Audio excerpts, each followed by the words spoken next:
है एवरीवन। तो आज हम लोग बात करने वाले हैं आकाश के AITS-4 के बारे में। ठीक है, AITS-4 के बारे में आज हम लोग बात करेंगे। पार्ट टेस्ट था अभी आकाश के AITS में पार्ट टेस्ट नहीं चल रहा है, तो ये टेस्ट नंबर 4 है। इसका आप लोग को अगर PDF चाहिए होगा तो आप लोग को बता देंगे। हालांकि इसका जो सिलेबस था फिजिक्स में था कि थर्मल फिजिक्स से पूरा ऑसिलेशन वेव तक, और केमिस्ट्री में था सॉल्यूशन और केमिकल काइनेटिक्स 12 से, और GOC 11 से, photosynthesis respiration plant growth and hormone botany से, और जूलॉजी से था केमिकल कोऑर्डिनेशन एनिमल किंगडम, और टिश्यू में कॉकरोच और फ्रॉग था। ठीक है, यही सिलेबस था। तो अगर बात किया जाए, सबसे पहले स्टार्ट करते हैं फिजिक्स से। मैं बायोलॉजी से नहीं स्टार्ट करूँगा क्योंकि मेरा बायोलॉजी इस टेस्ट में इतना गंदा काटा है। तो मुझे तो यहाँ पे हिचकिचाहट हो रही है कि बायो का मैं मार्क्स आप लोग से डिस्कस करूँ भी कि नहीं। बहुत ही ज़्यादा अंदर से आ रहा है क्योंकि पता नहीं, ऐसा मेरे साथ कभी नहीं हुआ था। ठीक है, तो फिज़िक्स में अगर बात करें तो फिज़िक्स का क्वेश्चन सही था। फिज़िक्स क्वेश्चन काफ़ी ईजी था, मतलब ऐसा था ना कि अगर आपको बस हल्का सा फार्मूला भी याद है तो भी आप उसको बना जाइएगा। जनरली फार्मूला बेस्ड था, और कोई कोई फार्मूला मैं भूल भी रहा था तो ऑप्शन इतना भयंकर कन्फ्यूजिंग नहीं बनाया था। ऑप्शन भी अप्रॉक्स ठीक ठाक बनाया था कि आपको हल्का सा भी याद हो तो आप गेस कर लीजिएगा आंसर। फिर भी थोड़ा बहुत अच्छा भी क्वेश्चन थे फिज़िक्स में। दो चार अच्छा भी क्वेश्चन मिला जो कि मेरे से नहीं बना। एक तो मुझे मेरा टाइम में मतलब इतना गंदा हो रहा है, टाइम में जैसे मैनेज ही नहीं हो पा रहा है। तो फिज़िक्स का बात करें तो मैंने फिज़िक्स में 32 सही हुआ और 5 गलत हुआ, यानी टोटल अटैम्प्ट मैंने फिज़िक्स में 37 क्वेश्चन किया, बचा हुआ मैंने छोड़ दिया। फिज़िक्स वाला पार्ट वैसे इजी था, इसमें अगर कुछ अच्छा क्वेश्चन भी था, कुछ डायरेक्ट फार्मूला बेस्ड था। तो थर्मल फिजिक्स से SHM ऑसिलेशन ही सिलेबस था, तो ज़्यादा कुछ था नहीं। अच्छा क्वेश्चन भी था, मतलब ठीक था, फिजिक्स ठीक था, इजी साइड था।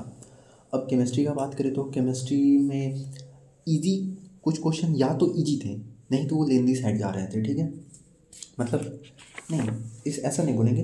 केमिस्ट्री में इजी, मॉडरेट और लेंदी तीनों का मिक्सचर था। फिजिक्स इजी साइड था। ठीक है, केमिस्ट्री में इजी, मॉडरेट, लेंदी तीनों टाइप का क्वेश्चन था। ठीक है, तो केमिस्ट्री का अगर बात करें, हाँ, और फिजिक्स में टोटल मार्क्स बोले तो 32 सही और 5 गलत, तो टोटल 123 फिजिक्स में मार्क्स बन रहा है। केमिस्ट्री में मतलब इतना गंदा ब्लंडर मिस्टेक हुआ है ना मेरा। बस नॉट करेक्ट और इनकरेक्ट, इनकरेक्ट और नॉट करेक्ट, इसमें 3 क्वेश्चन गलत हुए हैं। और एक ऑर्गेनिक में भी इसी चीज़ के चलते गलत हुआ। उसमें पूछ दिया क्वेश्चन में कौन सा लोन पेयर नॉट डीलोकलाइज्ड है। नॉट डीलोकलाइज्ड मतलब वो लोकलाइज्ड ही बोल रहा है ना, लेकिन मैं वहाँ पे गलत करके आ गया। नॉट डीलोकलाइज्ड लिखा हुआ था और मैं गलत क्वेश्चन बना के आ गया। तो केमिस्ट्री में मेरे टोटल 9 गलत हुए हैं, 9 में से 5 ब्लंडर मिस्टेक है। मतलब मैं सिली मिस्टेक नहीं बोलता हूँ, सिली मिस्टेक को ही ब्लंडर मिस्टेक कहता हूँ, क्योंकि वो इतना छोटा सा अगर गलती हो जाता है तो वो सिली कहाँ हुआ, वो तो ब्लंडर हो गया, गुस्सा आता है उस पर। तो केमिस्ट्री में 23 मेरे सही हुए हैं, 9 गलत हो गए हैं, तो केमिस्ट्री का मार्क्स मेरा बन रहा है 83। बोटनी का बात करें तो इसमें आकाश के टेस्ट में बोटनी और जूलॉजी अलग अलग डिवाइडेड रहता है। ठीक है, अलग अलग डिवाइडेड रहता है। तो बोटनी का अगर बात करें तो बोटनी ठीक ठाक था, लेकिन मेरे थोड़ा ना क्या कहा जाता है, बात माइंड से निकल रहा था। जैसे कि क्या था कि संडे को मैं एलेन का टेस्ट दे के आया, एलेन मेजर वन दे के आया, आप लोग को वीडियो भी बना के डाला था। उसके बाद मैं अपना मार्क्स कैलकुलेट किया, वीडियो बनाया, लेकिन मैं टेस्ट एनालिसिस नहीं किया। मैं सोचा कि क्यों ना एक बार आकाश का भी टेस्ट दे लूँ, कि आकाश का टेस्ट दे के देखता हूँ कि मेरे माइंड में कितना देर तक मेमोरी रहता है। तो ऐसी की तैसी हो गई सारा मेमोरी की। संडे को मैं टेस्ट दे के आया। मंडे को सोचा कि मैं केमिस्ट्री में सॉल्यूशन और केमिकल काइनेटिक्स कर लेता हूँ और आज मैं टेस्ट दे दूँगा। तो मैंने कोई रिवीजन नहीं किया था और एलेन वाले टेस्ट की प्रिपरेशन पे वापस से बैठ गया। तो मेरे माइंड से बायो में भी एक दो ब्लंडर हुआ मेरे माइंड से। अप्रॉक्स हल्का सा फोटोसिंथेसिस का साइंटिस्ट वाला पोर्शन इतना बकवास होता है ना, हर बार हम बोलते हैं उस साइंटिस्ट वाले पोर्शन को कि कौन साइंटिस्ट क्या दिया था। फोटोसिंथेसिस वाला वो साइंटिस्ट वाला पोर्शन मैं भूल गया। इसमें भी एक दो ब्लंडर मिस्टेक किया। ट्राइपामिटिक एसिड जो दिया हुआ है रेस्पिरेशन में, मैं उसको ग्लूकोज मतलब मुझे याद था वो एक फ़ैट है 0.7, उसका रेस्पिरेटरी कंसेंट भी है, लेकिन फिर भी मैं उसे ग्लूकोज कार्बोहाइड्रेट समझ के ब्लेंडर मिस्टेक कर दिया। ठीक है, फिर भी बोटनी अप्रॉक्स सही था, क्वेश्चन अच्छा पूछा था बोटनी में। लेंदी बनाने का ट्राई किया गया था, मतलब ऐसा लग रहा था कि पूरा 4 4 लाइन 3 3 लाइन, जैसे ये क्वेश्चन देख सकते हैं आप। ये दो क्वेश्चन जो दिया हुआ है, ये दोनों क्वेश्चन इतना बड़ा बड़ा पैराग्राफ देने का ट्राई किया गया। इतना बड़ा बड़ा पैराग्राफ देने का ट्राई किया है कि मतलब क्या ही बोले। और तो अगर बात किया जाए जूलॉजी का, सॉरी बोटनी का मार्क्स बता देता हूँ। बोटनी में मार्क टोटल 33 सही हुए हैं और 4 गलत हुए हैं, ये भी ठीक ठाक है। लेकिन जूलॉजी, जूलॉजी मेरा ना इतना घटिया, कॉकरोच फ्रॉग जो है ना मेरा हर, मतलब एकदम इतना घटिया मारा है मेरा कॉकरोच और फ्रॉग। और एनिमल किंगडम, एनिमल किंगडम मैंने अप्रॉक्स रिवाइज किया था एलन के टेस्ट के लिए थर्सडे को, और आज ट्यूसडे को मैं टेस्ट दे रहा हूँ। थर्सडे से ट्यूसडे इतना देर में एनिमल किंगडम माइंड से उड़ चुका है, फ्रॉग कॉकरोच भी उड़ चुका है इतना ही दिन में। तो मतलब ये कुछ ऐसा चैप्टर मैं एक लिस्ट बनाने का ट्राई करूँगा। मेरे पास एक दो चार आइडिया भी आया है कि कैसे फिजिक्स का क्वेश्चन को कैसे अटैम्प्ट किया जाए। मेरे माइंड में अचानक आया है, अगर आप लोग को जरूर कि किस तरीके से अटैम्प्ट किया जाए उसी तरीके से मैं एक चार्ट भी बनाऊंगा। मैं अपना एक 77 डेज़ प्लानर बनाया था, ठीक है, उसमें बहुत सही तरीके से बायो का रिवीजन वाला बात मैंने मेंशन किया था।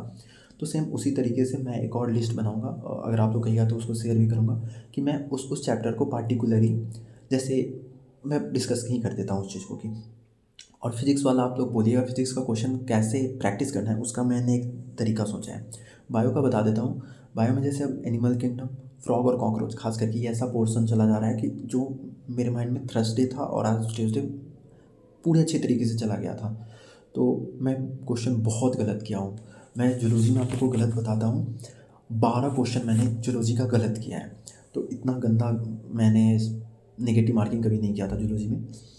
तो जूलॉजी में जो था फ्रॉग कॉकरोच और एनिमल किंगडम को मैं एक मार्क कर लूँगा कि आज जो भी दिन है आज मैं क्या करूँगा, एलन और ये आकाश का दोनों टेस्ट सीरीज़ को बैठ के आज पूरा थ्रूली एनालिसिस करूँगा। मैंने एलन का भी अभी तक नहीं किया है। दोनों टेस्ट का आज मेरा एनालिसिस होगा, और दोनों टेस्ट का एनालिसिस होगा, और फिर फ्रॉग और कॉकरोच और एनिमल किंगडम को भी मैं आज रिवाइज करूँगा। फिर आज से मैं क्या करूँगा, 5 दिन बाद मैं एक डायरी बनाऊँगा, उसमें 5 दिन बाद मेरा ये सबसे पहला प्रायोरिटी होगा इन 3 चैप्टर को सबसे पहले रिवाइज करना। क्योंकि मैं देख लिया हूँ मैं हर 5 दिन पे इसको, 5वें दिन मेरे इसके लिए कोई मेमोरी नहीं बचा हुआ है, ठीक है। तो वो कहते हैं ना कि पहली बार तो सब अच्छे से पढ़ते हैं, लेकिन सिलेक्शन उसी का होता है जो दोबारा तिबारा या चौथे बार कौन कितना अच्छे से तरीके से पढ़ रहा है। तो यही बात रही। तो पता है हिम्मत नहीं कर रहा है मेरे अब पूरा मार्क्स बताने का, लेकिन मैं फिर भी, क्योंकि पार्ट टेस्ट होके भी इतना कम मार्क्स आया है ना कि मेरे को हिम्मत नहीं हो रही, लेकिन मैं फिर भी इस चैनल को बनाया है। और मैंने टेस्ट का वीडियो बनाने का मेरे पीछे यही डिसीजन था कि मैं सब कुछ ऑनेस्टली के साथ बताऊंगा, कुछ भी छुपाऊंगा नहीं, सब कुछ शेयर करूंगा। तो मेरे टोटल मार्क्स जो बन रहे हैं 406 मार्क्स बन रहे हैं। ये रहा मेरा स्कोर, ठीक है, आप लोगों को दिख रहा होगा। और ये यहाँ पे फिजिक्स के मार्क्स और ये यहाँ पे केमिस्ट्री के मार्क्स, ठीक है। तो मेरे 406 मार्क्स ही बन रहे हैं, काफ़ी कम है। और मैं इसको इसलिए और इस टाइप का वीडियो मैं इसलिए बना रहा हूँ क्योंकि बहुत सारे लोग यूट्यूब पे बनाते हैं, लेकिन वो अपना एग्जैक्ट नहीं बताते हैं सिलेबस का मार्क्स कि फिजिक्स में कितना आया, केमिस्ट्री में कितना आया। अगर एक आदमी कोई बता देता है ना जो तैयारी कर रहा है, तो उससे आदमी का कंपैरिजन करना आसान बन जाता है। अब जैसे मैं बताया कि फिजिक्स में मेरा 32 मार्क्स आया, मेरा 32 क्वेश्चन सही हुआ।